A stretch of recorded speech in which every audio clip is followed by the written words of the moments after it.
you're going, Tiger. Meet Christopher Dale Flannery, Australian tough nut, hitman and multiple murderer.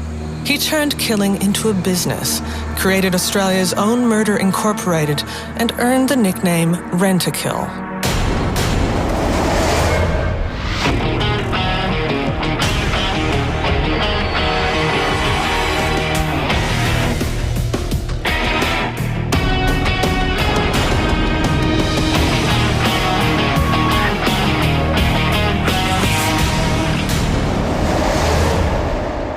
Hi, I'm Tara Moss. Welcome to Tough Nuts, Australia's hardest criminals. As a crime writer, I've always been fascinated not just with the crime itself, but with the question of what made them do it. In Tough Nuts, we'll go behind the headlines and peel away the psychological layers to discover what really made and motivated some of the most vicious thugs and killers in Australia's history. Tonight, Tough Nuts examines the dark life of Christopher Dale Flannery, Australia's most notorious hitman. Through dramatised scenes, first-hand accounts and detailed analysis of Flannery's life, we will give a detailed portrait of the man who is believed to have killed 15 people on contract before his luck ran out and he disappeared, friendless, with ruthless enemies dispatched to kill him. His disappearance has remained a mystery for almost 3 decades.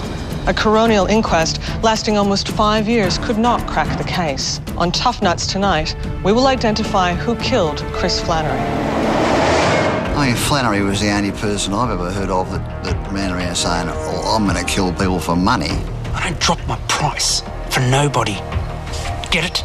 I am a hitman. Call me Rent-A-Kill. Flannery's reputation was that he was a psychopathic ratbag. I saw him break a guy's teeth with the muzzle of a gun, and I was sure he was going to shoot him right then and there. Hey! Chris! Hey! No! Come on! The job was this person had to die. They brought Christopher Dale Flannery up to do away with me. Chris Flannery was the person who shot me at my house that evening. When we think of Australian tough nuts, the name Christopher Dale Flannery looms large. His name and reputation as a hitman spread fear through the Australian underworld of the 1970s and 80s. Rent-A-Kill's price was $50,000, and for that he bragged, anyone could be eliminated. He was believed to have carried around a textbook of gunshot wound pathology in order to perfect his skills as a killer. And he could be vicious. He was said to have brawled with a biker in front of a crowd of people in Melbourne, bashing him senseless. And he even popped the biker's eye from its socket, then ate it.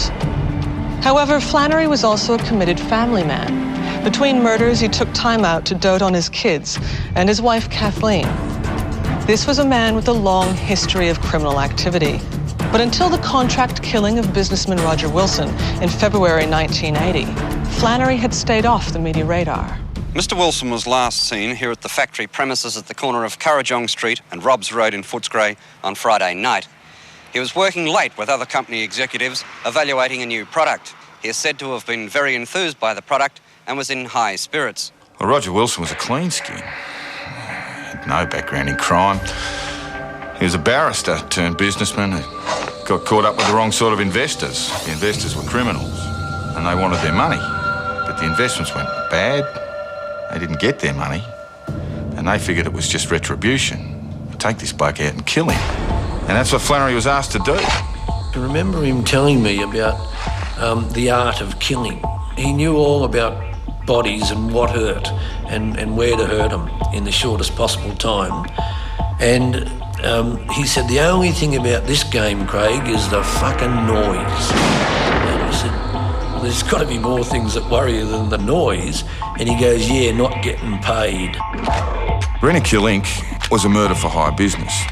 Chris Flannery was its principal operator, but there were other men, associates of Flannery, who would on occasion commit murders that Flannery had secured contracts for. The price was always $50,000, and Chris Flannery would actively tout for business in the criminal networks of Sydney, the Gold Coast and Melbourne.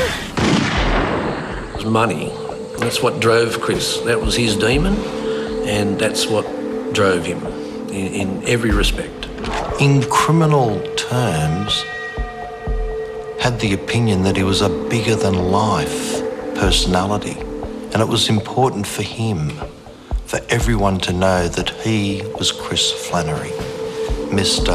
Rent-A-Kill. Stephen Barron, former police detective turned forensic psychologist, believes Flannery's killing of Roger Wilson reveals the early work of a psychopath. Psychopaths don't have the emotional arousal, for example, anger that you and I would get. It may well have been he was simply asked to do a job. The job was this person had to die. Because it was probably his first or second murder, there's a good chance he was still acquiring the certain skills required to be an efficient hitman. Well, Flannery, the committed murderer, would have already played the whole thing through as a movie, so that he just steps into the real life situation and cold-bloodedly, ruthlessly, with no remorse and no sense of guilt, acts it out. Now, in his mind would be a huge hit of dopamine, the endorphin that floods a gambler when he wins, or floods somebody in love even. That real sense of, I have the power.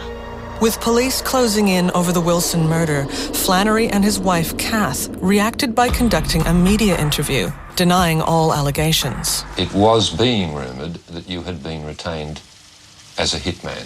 Oh, that's incredible. It's just rubbish. You have heard these, though? Yes, I have. And what's your answer to that? It's just ridiculous. Totally untrue.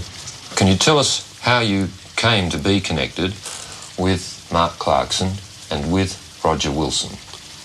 Well, Mr. Clarkson gave us some advice on a business nature through a discotheque that we were having sort of trouble with. And he came to advise us, and we had a meeting, and Mr. Wilson turned up at the meeting. And that's the only time I've seen Mr. Wilson. Despite his denials, the evidence against Flannery was mounting. A detective, Brian Murphy, who was also part of that Mickey's Disco scene, had warned Homicide this was going to happen. He'd heard there was a plot to kill Wilson. He'd heard them muttering around the corners in Mickey's Disco. I rang the Homicide and they said, well, have you got a body? I said, no. I said, you got to be fucking joking. He said, no, I'm not actually. He says, but when you get a body, you ring us. So the murder went off. And there was obviously some information went out where the body was buried. So Flannery, being a burier of bodies rather than drop them at sea or whatever, the body was still there. Flannery approached Alphonse Gangitano, an up-and-comer in the Melbourne crime scene, to do some very dirty work on his behalf. It was up to Gangitano and one or two others. They were sent up there to where this body was buried. They dug it up, must have been a grisly job of itself, and reburied it in another spot. And Gangitano told people later that was the most disgusting thing he'd ever done in his life. Wilson's body has never been found, but police believed they had enough evidence to proceed with a prosecution. Chris Flannery, Mark Clarkson and Kevin Williams were charged with the murder of Roger Wilson. The three men were tried in the Supreme Court in Victoria. It was, at the time, the longest trial in Victorian criminal history. But the crucial Crown witness Deborah Boundy disappeared. She had overheard a conversation between Chris Flannery and her boyfriend Kevin Williams, describing the murder of Wilson in detail. She is believed to have been killed at Flannery's orders alone. Without her testimony, the Crown case collapsed and the three men were acquitted. Flannery was free to kill again. When we return, we'll delve deep into the life of Rent-A-Kill and examine the forces at work in his formative years, his family background, his failure as a street criminal, and the time he spent in Australia's hardest prison. Prisoner 363598. Sir. Welcome to H Division. I think we're going to enjoy having you around.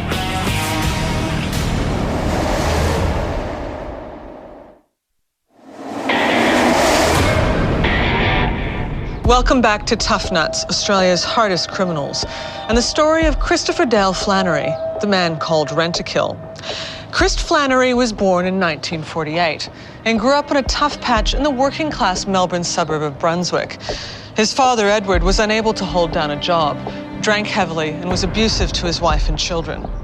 When Flannery was just 9, his father left the family home, never to return, leaving Flannery and his 2 older siblings with their mother, Emily, and Flannery's maternal grandmother, Mary. Flannery despised his father for leaving his mother high and dry. But Emily Flannery was a fighter. She worked 2 jobs to keep food on the table and a roof over her children's heads. Edward Jr. and Louise managed to overcome their hardships to become positive contributors to society. Ed Flannery became a lawyer and Louise a nurse. However, Chris drifted into a life of crime. Why is it that Chris, the youngest of the Flannery brood, shunned society so spectacularly? There is no doubt that Flannery had some exposure to neglect and abuse. But I'm kind of curious whether his father had the range of parenting skills that most fathers had at that time. 2, nature versus nurture. I think it's nature versus nurture versus choice, and it's an interactive process. What makes people bad, and why do siblings in the same family exposed to the same environment turn out not bad? And I guess the answer there is the siblings are often protected by their age, their gender. They process their experiences slightly differently, and they see the abuse and neglect in terms of another context. Dad's authoritarian, dad's strict, dad's loving but can't show it to me. I think Flannery had an abusive childhood. I'm led to believe that Brunswick was a difficult area to grow up in, and I think the experience at Morning Star Reformatory may well have made Chris Flannery the man he later became. Flannery was only 14 when he was sent to Morning Star for break-and-enter and car theft. One man who can shed light on his time there is Flannery friend, former prison inmate turned author and playwright Ray Mooney. I met Chris first in prison around about 1968, and it was through his experiences in prison that I got to know about his experiences in Morning Star. He sent to Morning Star, I think, when he was about 14, and what he told me was that it was one of those institutions where it was a pretty tough place, run by Franciscan friars in a beautiful old building, but they were as tough as nuts in terms of their attitude to reforming the kids who were under their care. And they were quite ferocious in the way they went about that. And Chris was one of those kids who was a cheeky kid. He was a charismatic kid. He was a tough kid. He was an in-your-face kid, but he was also a very good-looking kid, which made him quite vulnerable at the age of 14. He'd been abused in 3 separate ways. He'd been abused physically, he'd been abused psychologically, and it's my opinion that he was abused sexually. He never said it, but I knew. One of the side effects of putting teenagers into prisons or prison-like institutions is that they copy all of that bad stuff, how to break boundaries, how to be a criminal, as opposed to somebody who stays in a loving family where they're constantly being reminded and reinforced for good behaviours. The die was cast somewhere in the rough and tumble streets of Brunswick and at Morning Star. At just 19 years of age and with a criminal record as long as your arm, Flannery was sentenced to 9 years for a string of offences including rape. He entered the gates of Pentridge Prison in Melbourne with a smouldering resentment towards male authority figures. He then quickly found himself in a living hell, a place reserved for the worst of the worst, H Division.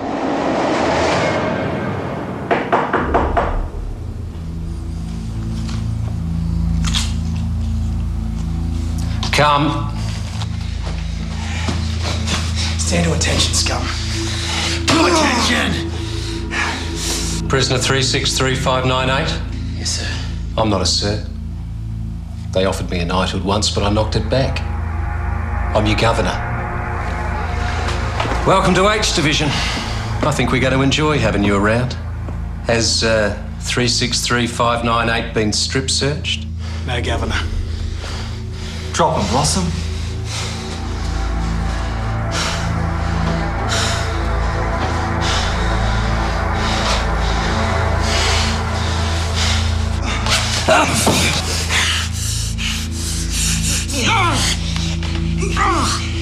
Nothing up here, Governor. Well, let's just be certain, shall we? When I get out of here, I'll back up on all of you. I'll kill you fucking kids and leave them to die like dogs in the gutter. I've seen shit like you come and go. Get this through your head. I run this show. You might have been a big wig out there, son, but you're just a shitty number to me. Fuck you. In your dreams, 363598. You just wait till the press hears about this. They'll love it. Ah, perhaps I could call the editor of The Age for you. Put him in next to Reed. They deserve each other. Conditions in H Division were pretty bad. The only thing they let you do was live, and that's underplaying it. It was as bad as it comes. It wasn't as bad for me as it was for Chris. They chose the people who worked in H Division on the disposition of their psychological attitude and their size. They were incredibly large, ferocious prison officers who loved their job. Chris said that they broke him, and by broke him, what I mean is that he agreed to the conditions that they let you survive in H Division. In other words, you quick marched, you never looked up, you always looked down at the ground, you never looked at a prison officer, you saluted, you did everything that you were told to do. They broke him in that he acquiesced to their rules and regulations. It was a hideous place, a 19th century style prison where prisoners would literally break rocks. That was their task for the day. They'd be routinely bashed, subject to indignities like being sodomised with batons and so forth. After seeing a good friend rush to hospital as a result of another brutal beating from H Division guards, Flannery decided to fight back. He took them all on, offered all the screws to fight him one out, which they wouldn't, of course. And they flogged him again and what have you, and he refused to obey any orders. In an act of defiance, Flannery stripped off his clothes and went on a hunger strike. This moment was detailed in a screenplay written by Ray Mooney for the film Every Night, Every Night. You can all get fucked. Do it on me fucking own. I'm no longer part of your fucking system. I've resigned. I'm free. You hear that, dish lickers? I'm free! News of the protest found its way into the media. You just wait till the press hears about this. They'll love it. This led to a Victorian parliamentary inquiry and ultimately the release of the Jenkinson Report, which found conditions in H Division barbaric. In the wake of these findings, some of the more sadistic guards were pensioned off and conditions improved. So Flannery, because he stood up to the authorities in H, became a hero to many prisoners at the time. When somebody goes into an institution where they're totally powerless and they are tortured and abused, they really lose sense of their ability to make things in their world happen. Then when Flannery very cleverly came up with this plan to go on a hunger strike, he was taking control.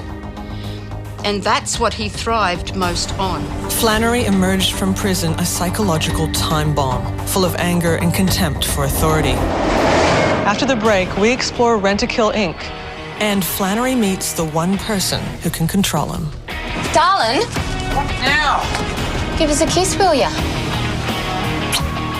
Be good, darling.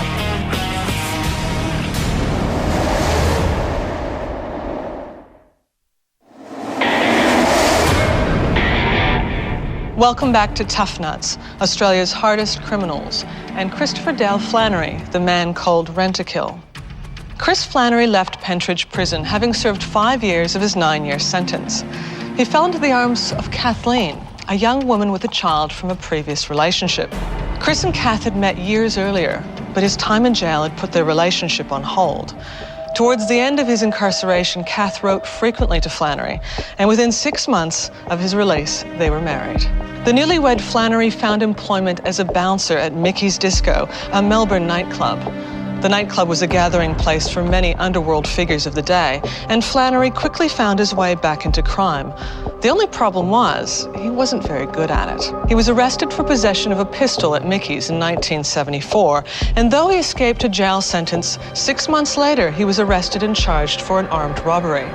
He absconded while on bail and fled to Perth. And while on the run, Flannery found the only gainful employment of his life, working at the menswear counter at David Jones in Perth, a job that suited the vain killer down to the ground. Former acquaintance of Flannery's, Craig Cousin, recalls Chris and his vanity. He was in love with Italian haute couture, you know, that was his thing. He loved the ties, the silk, you know, the threads that was his world. He thought the better he looked, the better he felt. And he used to dress beautifully, but he smelt like a whore's handbag. You know, he had 5 different colognes on at once and you couldn't get within 15 feet of him. If you had asthma, he'd kill you without a gun. There's a great story that he was employed by David Jones in Perth, running the menswear counter there.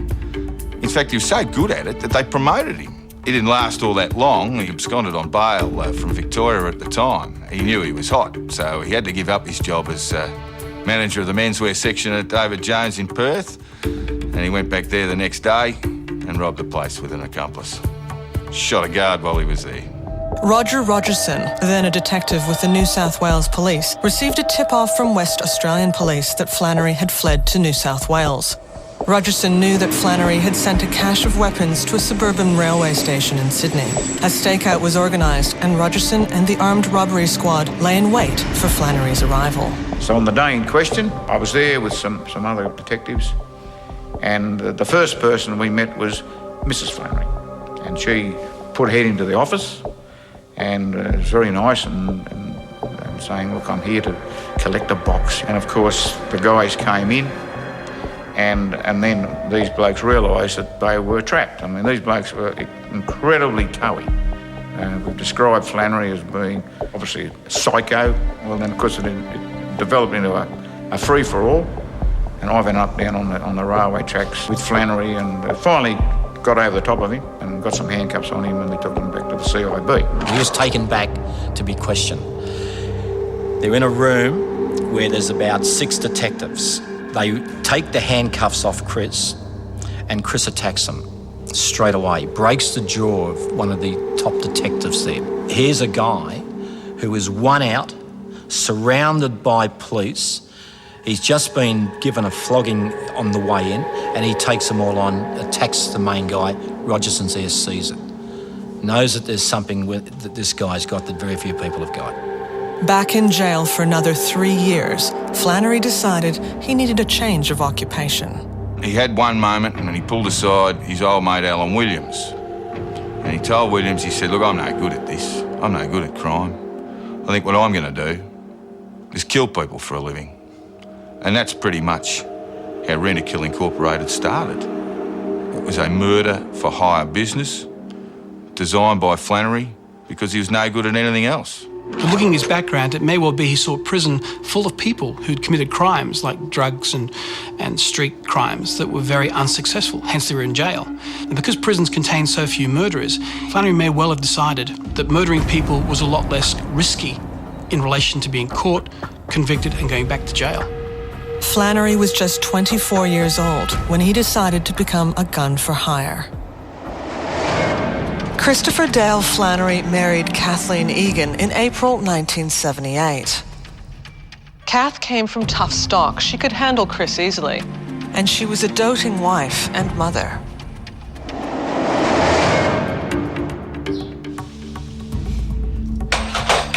Have a word to the kids about leaving their toys lying around. It's fucking dangerous. Christ. Where's my bag? Right. What time are you home? I don't know. Late. Why late? Call me. Yes, all right, I will. Darling. What now? Give us a kiss, will ya? Be good, darling. I'm the fucking best there is, baby. There's been intense speculation about Kath Flannery's role with Chris. What we certainly do know is that she provided the structure and the organisation in his life that he would not have had otherwise. Psychopaths have traditionally very poor structure. They don't normally aspire to long-range goals, long-range planning. I don't think that Kath was probably involved planning the murders. But I think that she gave him the structure. She gave him the structure at home. She gave him the structure in terms of their relationship. So it may well be he learnt from Kath how to plan, how to structure. Well, what could I say about Kath? She was certainly very loyal to him, I could say that. When we were out and about, if Chris was just there in our company, he was a pretty likeable type of a bloke, just one-on-one and you're having a drink, and as soon as she'd turn up, he'd change his attitude. He'd put on, he'd sort of come this tougher attitude. So she really held a lot of the strings with him. And she picked and chose. She was always asking questions about people. One night she walked over to me and she said, how many people have you killed? And I said, well, if I'd killed anyone, you'd be the last C I'd ever tell. The only person that I knew on this planet that Chris Flannery was afraid of was his wife, Kath. And he made that clear, poignantly clear, on numerous occasions. He wouldn't kick on after hours. He'd say, I've got to get home or she'll have my nuts. That was one of his sayings, and he meant it. And I'm sure she would have, having met her. I've never seen anyone who was more in love than Kathy and Chris when they were young. And not only when they were young, but forever. It was the closest bond that I've ever come across. They were infatuated with each other. It was genuine love. It was a Romeo and Juliet style love. And I keep reading in that Kathy was Mrs. Macbeth or what have you, and the truth of the matter is that it couldn't be further from the truth. Chris protected Kathy at every possible level. They were just in love, totally in love, and I think people underestimate the quality of that love when they try and analyse that relationship. Kath was charged with being an accessory after the fact in the Wilson murder trial. When Flannery was acquitted, the charges against her were dropped. It seems Chris Flannery was in love and in fear of his wife at the same time. After the break, we explore Rent-A-Kill Inc. And later, we reveal who murdered Chris Flannery.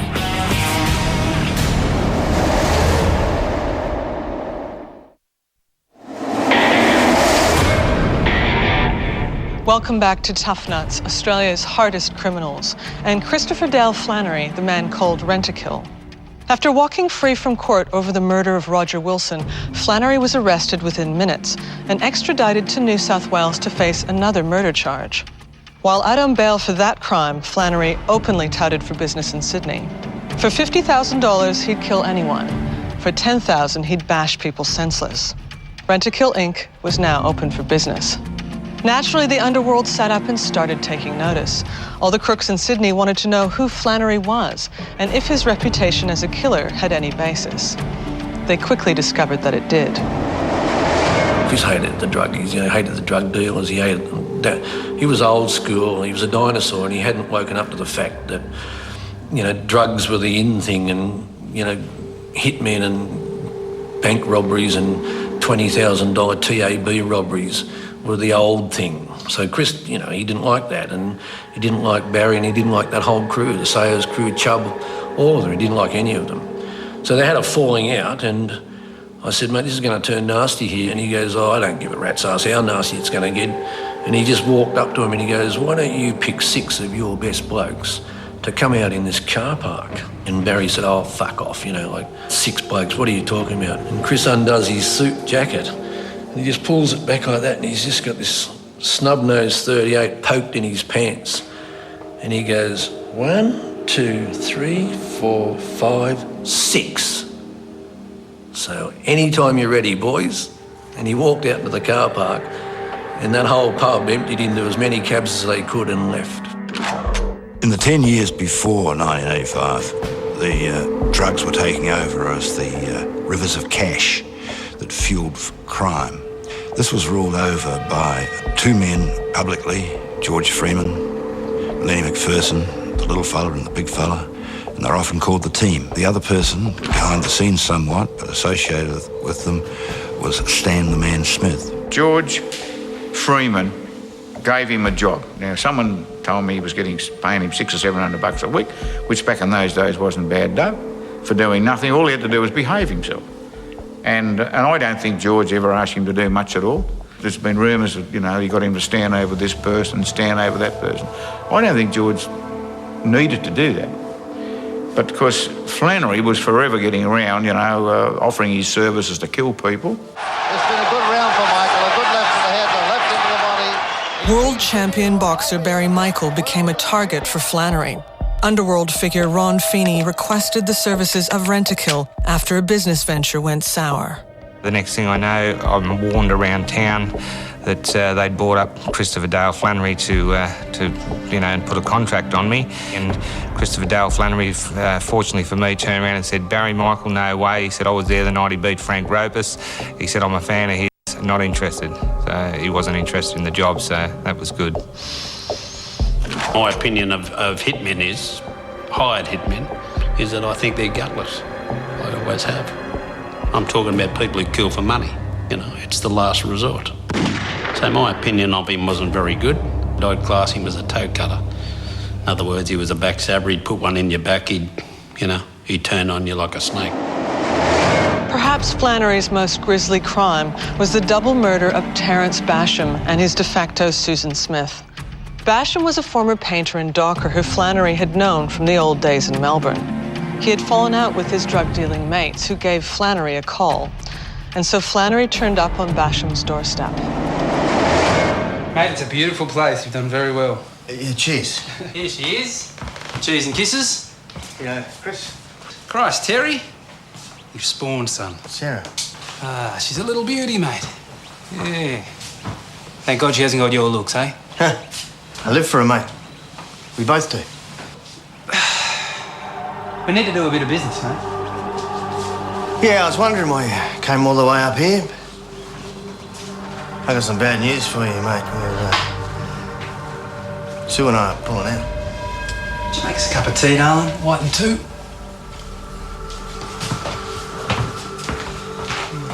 Listen, I know you got this Colombian thing all working out. And, you know, under normal circumstances, I'd be right there with you. But we've got the kid now, you know, and it changes everything. White and two. Here's the thing, mate. Barry says you haven't retired. He says that you're branching out, doing business on your own. Yeah, Barry and I just had a little blue, you know, and it's nothing serious. I'll patch it up. What, so you're not retired? Well, not retired exactly, but no.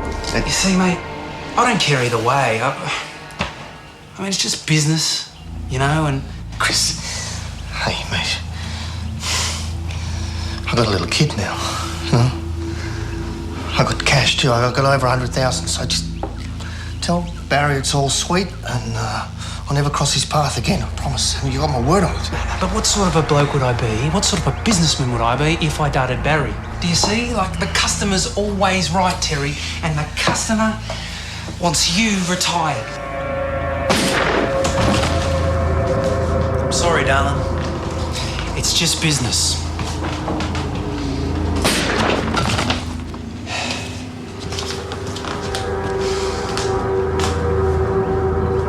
Where'd you say that 100 grand was, mate? Get fucked. Now, there's plenty of room at the table, Terry, but you got greedy. Can't say I didn't look after you, mate.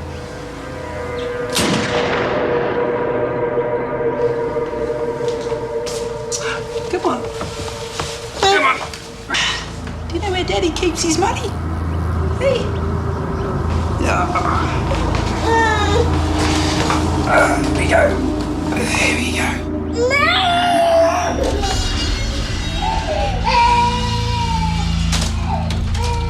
Terence Basham was a former painter and docker, and he and his wife were actively involved in the distribution of marijuana and heroin. They were operatives working for Barry Bull and other drug traffickers. They had decided to go out on their own. It's a very dangerous business. And Barry Bull contacted Chris Flannery and asked him to go and murder them for the price of $50,000. 39-year-old Terence Basham and his 30-year-old de facto wife Susan were in the lounge room of their home at Stoker's Siding on Friday night when someone came through their back door. The intruder shot both at point-blank range through the head and body. Their 2-year-old daughter, Sarah, was left unharmed. I think the sociopath is very capable of compartmentalising their mind. And so He might have thought, well, it's a child, so I'm not going to kill the child, but it's not a child that he can empathise with or feel the feelings of. So he can easily walk away and leave the child there with dead parents. When he walked away, the child was not a person to him. It was just part of him carrying out the code of commitment, I will not kill the child, but that child is nothing to me. I don't care. Abandoning a 2-year-old girl after killing her parents was an appalling act. But Flannery would go a step further when he attempted to kill a serving New South Wales police officer. Undercover detective Michael Drury had been involved in a drug investigation which led to charges being laid against a drug dealer and mate of Flannery's, Alan Williams. Williams tried to buy himself out of trouble by attempting to bribe Drury. When that didn't work, he called on Flannery to kill him. Drury was shot twice in the kitchen of his Sydney home in front of his 2-year-old daughter. On the verge of death, Drury made a statement that Roger Rogerson had offered the bribe on behalf of Williams.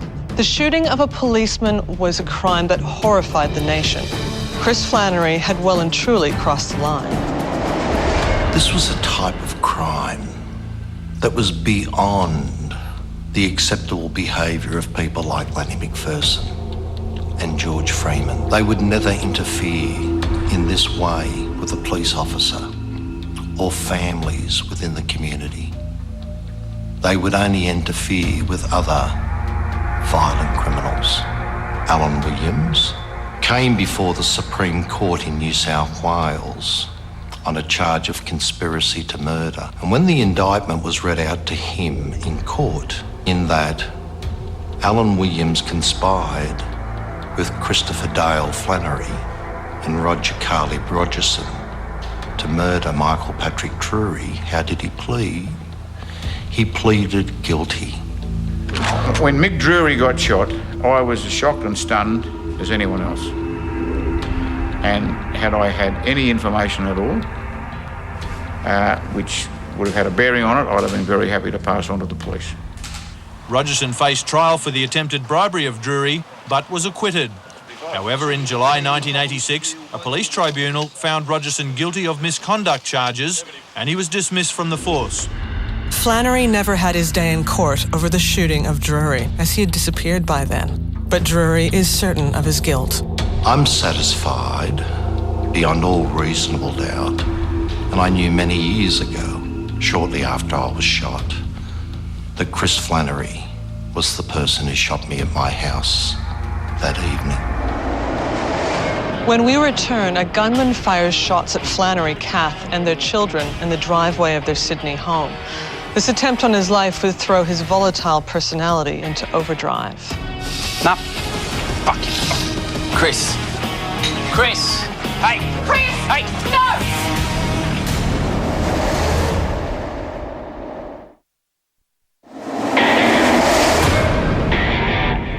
Welcome back to Tough Nuts, Australia's hardest criminals, and Christopher Dale Flannery, the man called Rent-A-Kill.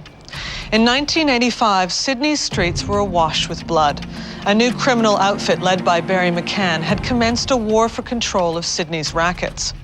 3 weeks into the new year, an attempt was made on Flannery's life.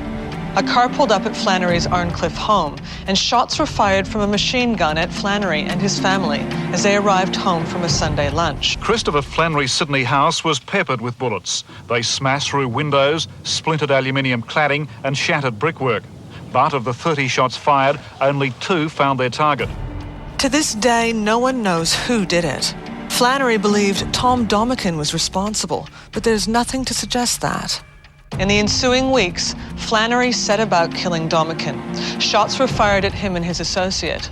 Flannery had become unhinged. Whoever used the Armalite to try and kill Chris simultaneously meant to kill Kath because it was sprayed and they were both together. So whoever did that was out to get them both. Christine answers the door at the same time. So she's also there. So here's a young child, 12-year-old child, who's being shot at potentially by an Armalite.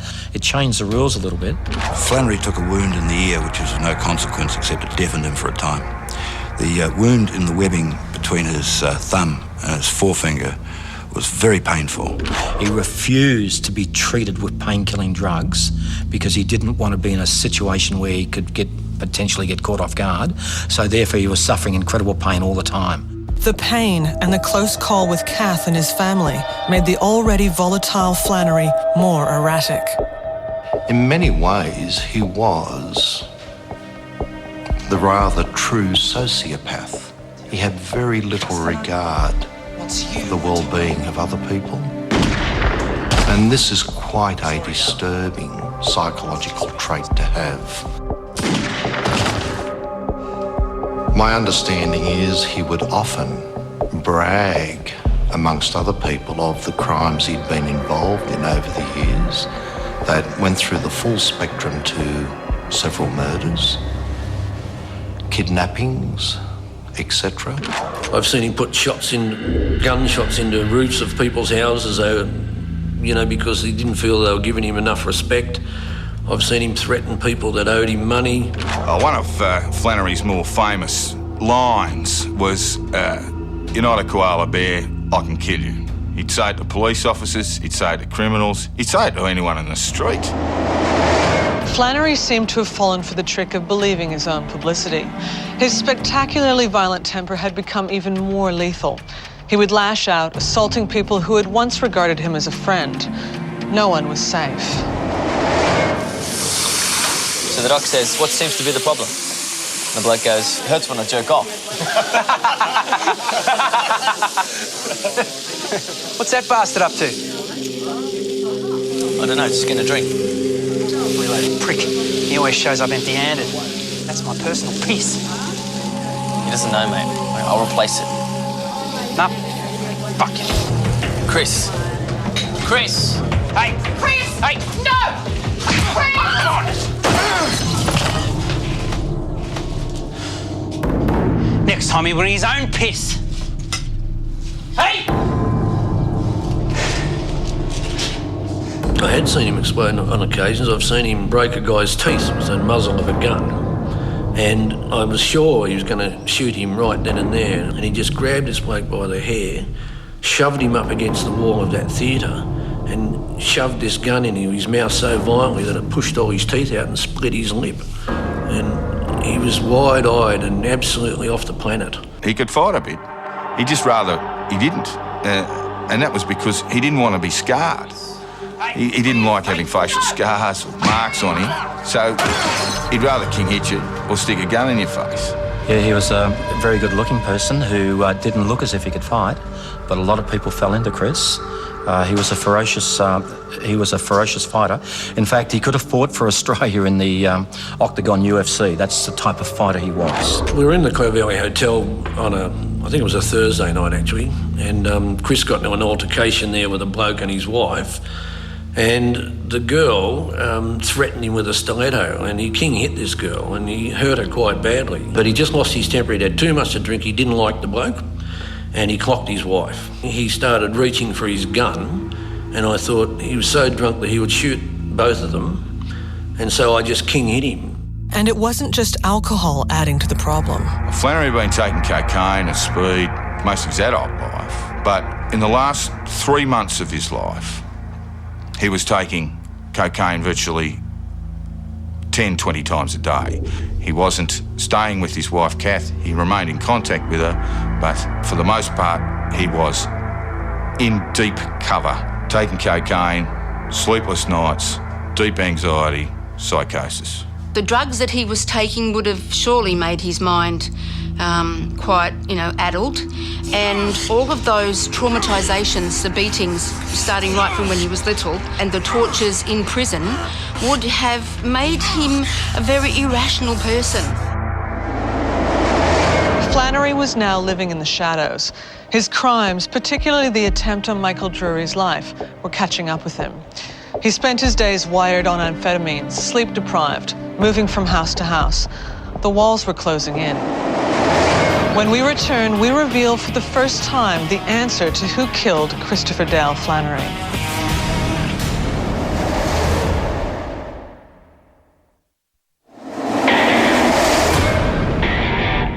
Welcome back to Tough Nuts, Australia's hardest criminals, and the story of Christopher Dale Flannery, the man called Rent-A-Kill.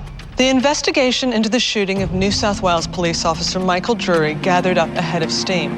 The investigation was initially hampered by corrupt police, who spread the word that Drury himself was corrupt. But that wouldn't fly.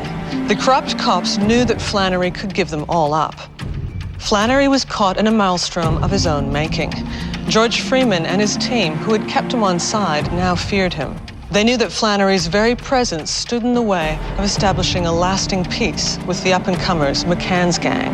In February, Flannery's old mate from prison in Melbourne, Mick Sayers, was murdered by 3 gunmen outside his Bronte home.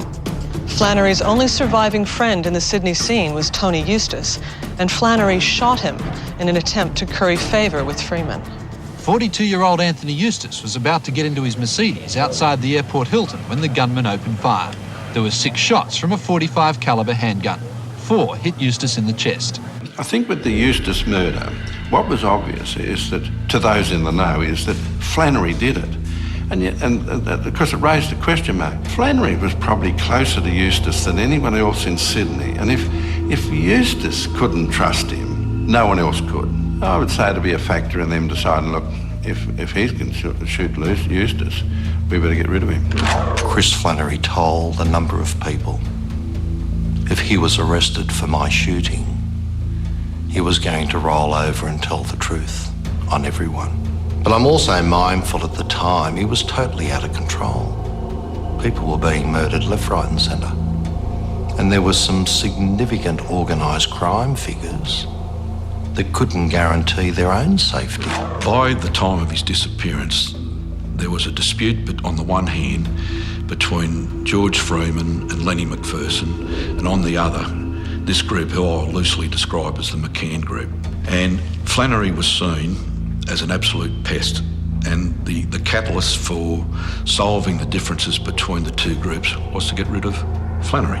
I spoke with him in the last couple of months of his life. I visited him a couple of times. He was edgy basically about the police. He thought that they had locked him into the Michael Drury shooting, and he thought that there was an obligation on the police to back up for what had happened to Michael Drury.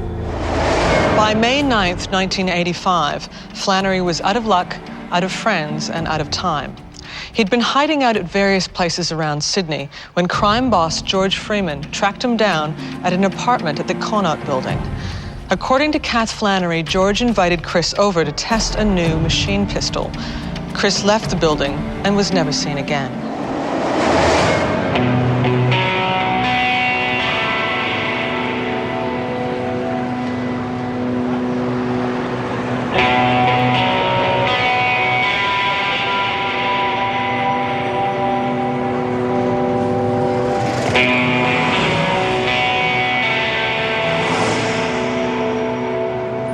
Flannery's family raised the alarm last night when the 36-year-old ex-Melbourne crime figure failed to return from a business appointment. There are a number of theories. One is that he was taken to George Freeman's place, tortured on a billiard table before he was killed. To say he had nothing to do with his death? I had nothing. Is he dead? Well, I don't know. Is he dead? Police seem to think he might be. And that? Well, I don't know that. There's been all sorts of conjecture as to what happened to Chris Flannery. Ned Smith came up with a story that that I shot Chris Flannery right between the eyes and killed him. Rumours abound about how it happened, what happened, and everyone has their own 2 bobs worth on that. But once again, it was all over money. He probably would have still been alive, although giving Chris's penchant for guns, he probably would have got himself in the same pickle in another city. Other theories have Flannery escaping Sydney alive and living under an assumed name. But the one person to survive a hit from Rent-A-Kill, Michael Drury, knows that Flannery is not the kind to live a quiet life. He was the type of fellow that, if he was living in any Australian town, even today, he would want to, within a week or 2, be in charge of the chook raffles in the local pub. And every person would know he was in town. In criminal terms, had the opinion that he was a bigger-than-life personality. And it was important for him, for everyone to know that he was Chris Flannery, Mr. Rent-A-Kill. A coronial inquest lasting 5 years took evidence from over 400 witnesses, but could only conclude that Chris Flannery was murdered by person or persons unknown on or around the date of May 9th, 1985. Just who did it has remained one of the great mysteries of Australian criminal history until today. Recently, a significant player in the Chris Flannery story has revealed to Tough Nuts that Flannery was murdered in or around George Freeman's home the day he disappeared, and that his killer was Stan the Man Smith. Tough Nuts has checked into this account with a number of other sources who have agreed that Smith was indeed Flannery's killer. Stan Smith was a significant criminal figure in Australia who trafficked in drugs. Yet he was old school, a friend of both George Freeman and Lenny McPherson. And when some dirty work was required, Stan Smith could always be called upon to do the business.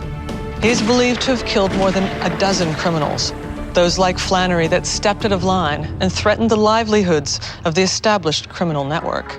The powers that be in Sydney decided that Christopher Flannery should go for the sake of peace. In a funny kind of way, the man who killed for a living was himself sacrificed so that the business of crime could go on. See you next time on Tough Nuts, Australia's hardest criminals.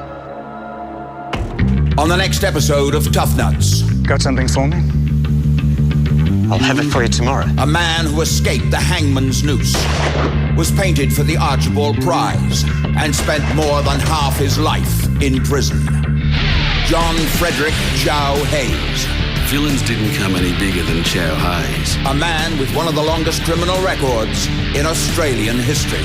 He had the reputation of just being an animal. He slashed and bashed his way to the top of the Australian underworld, then stayed there for 30 years. Smash it up to pieces. Smash them up. When others carried the razor, he carried a gun. You want to mind your manners, sonny, so otherwise you get your head blown off. I'm going to come and find you, and I'm going to shoot you. This bloke wasn't afraid of anybody. The facts behind the fiction. Tough Nuts. Chow Hayes, Australia's first gangster. World premiere, 7:30 Thursday, July 29 on CI.